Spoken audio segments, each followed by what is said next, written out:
It's November 10th.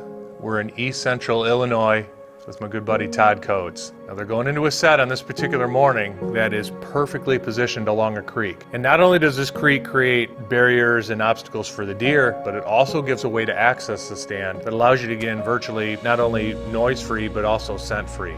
And anytime you can utilize water, whether it's a small ditch or a creek like this, and walk up it, it's the perfect scenario. And again, it's the perfect time of the year. Mid-morning, bright sun, they still have yet to see a deer. But Todd knows the perfect time of the year, he's gonna hit the black rack and see what happens.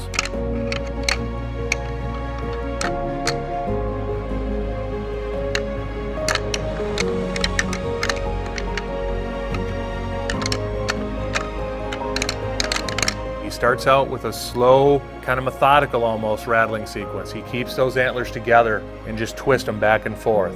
We're near peak of the rut, all kinds of does are in. We're hoping for a buck that is either searching or has just lost one. Again, just slowly, methodically grinding those antlers together.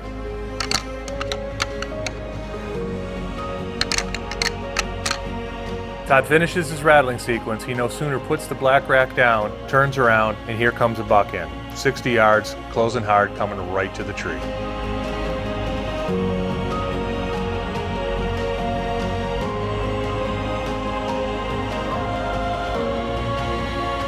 Todd's got to make a lot of decisions here. He's looking at body size, he's looking at body posture. How is the buck coming in? What's he look like? What's his body doing? Is he all blown up so he might give the appearance of being bigger than he really is? A lot of things are going on in Todd's mind here because again, with the bow and the camera and everything involved, as fast as this buck's coming into the calling, he's got to make a quick decision.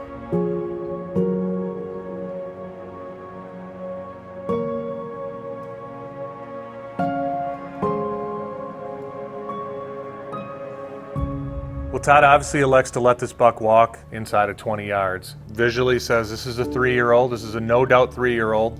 And again, it's November 10th. It's relatively early in the day.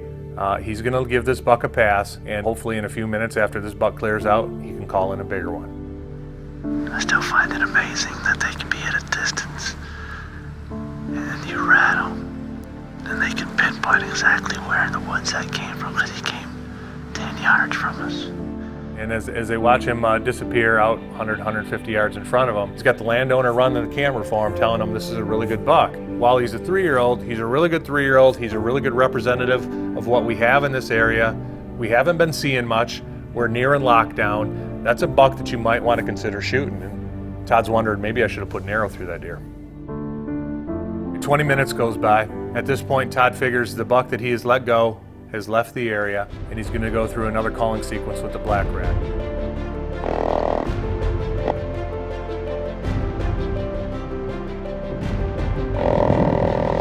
Todd's doing something here that I absolutely love to do, and that's cold calling. You're not calling at any specific deer. You're calling because of the time of the year, because the conditions are perfect for it. And every 20 minutes, if you're not seeing deer, is a perfect time frame that you want to be doing this.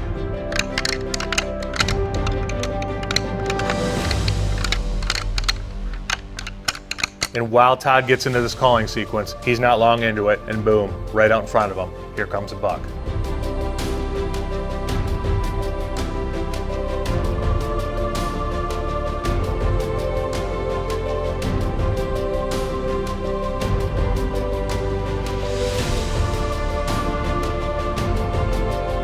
Now you watch the posture of this buck as he's coming in, and it'll immediately tell you a couple things. His ears are forward, so he's not posturing yet. He's almost kind of coming in on alert, like he's trying to sneak in and see what's going on before he commits to it. He's licking his nose, he's trying to smell what's going on.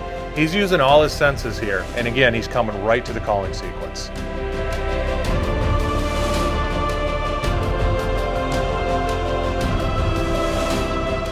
Well, based on what had happened about 20 minutes earlier, Todd's got a few different thoughts on this buck now. This ends up being the same buck. He literally comes right at him.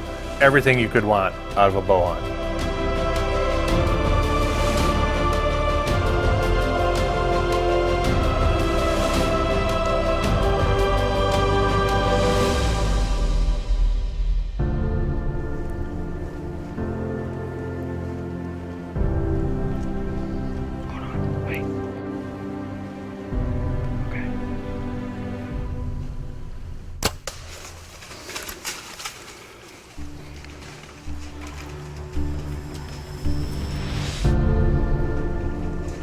you what though, we hit that black rack first thing, he came running in. Just goes to show a little bit of calling here and there to improve your success does work. So thank you to the Illusion Game Call Systems and making that black rack and the extinguisher.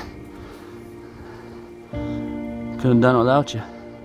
A few things that made this hunt happen today. First off, we talked about the beginning, the setup along the creek and the access walking up the creek. You notice when Todd rattled in this buck the first time, he came basically from where they would have been walking in had they been up off of the creek. So walking up the creek in the water, popping up the bank and into the tree allows this hunt to happen in the first place. Second, the calling sequence. Not only does he rattle this buck in once, within 20 minutes he rattles his buck back in a second time. It goes to the authenticity, the realness of the black rack, the materials they're made of, the sound they emit, and also to the calling sequence that Todd did. And this is a perfect example of buck that was completely 100% fooled by the black rack 2 times in 20 minutes, the same location. Want to experience the same results you just witnessed? Use what the Deer Society experts use. The Extinguisher Deer Call and Black Rack Rattling System are the highest rated deer communication systems of all time, and less than 1% of deer hunters will have the opportunity to buy one this season. Get yours today at thedeersociety.com. Order now.